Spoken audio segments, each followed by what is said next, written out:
Hello and welcome to Scripture Daily Devotional today, Thursday, 16th October 2025. My name is Cynthia Whitesnow.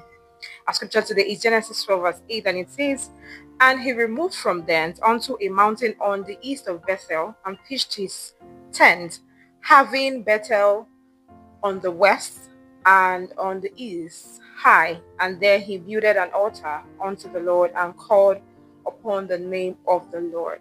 If you read the book of Genesis chapter 28 from 16 to 17, where Jacob had a powerful dream, he encountered a dream where he saw angels ascending and descending on a ladder that was on earth and long enough to get to heaven.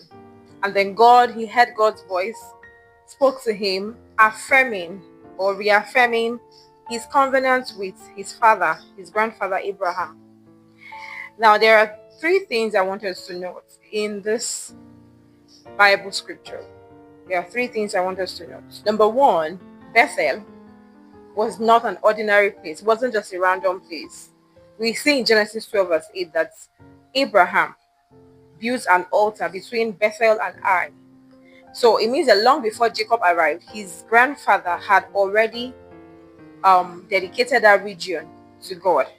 So he stepped into a place that was saturated with covenant and prayer. Jacob stepped into the blessing of a previous generation's devotion. The altar that Abraham built became the gateway of Jacob's revelation.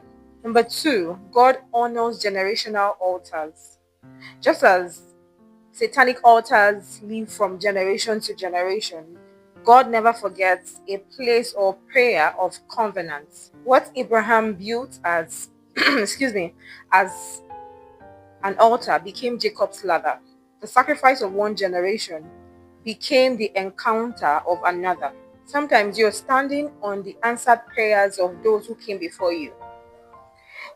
Maybe your grandmother or mother was a praying woman.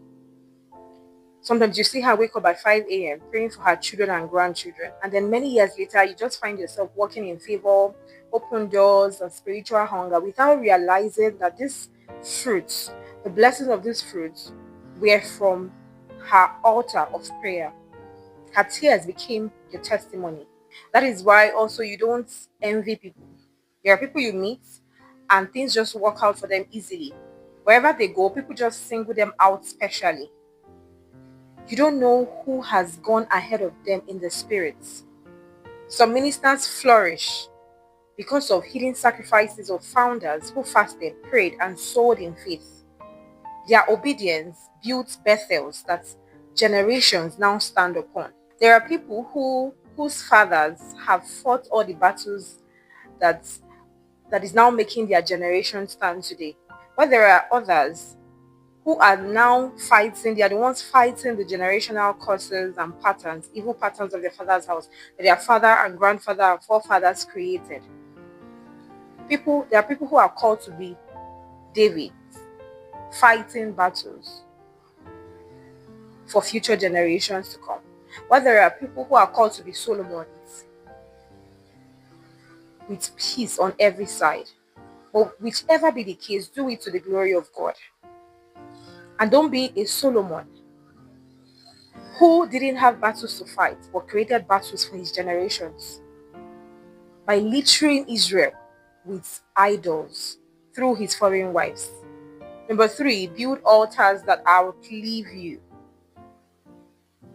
Every act of obedience, every time you pray, every time you give, every time you forgive, every time you do something, you serve God faithfully, you are building spiritual infrastructure. When you honor God consistently, heaven marks that ground. You are laying a foundation.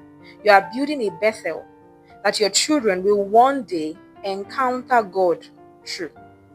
Your altar today will be their ladder tomorrow.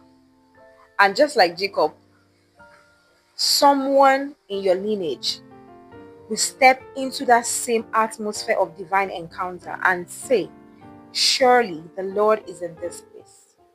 God bless you. See you tomorrow by the mercy of God. Bye for now.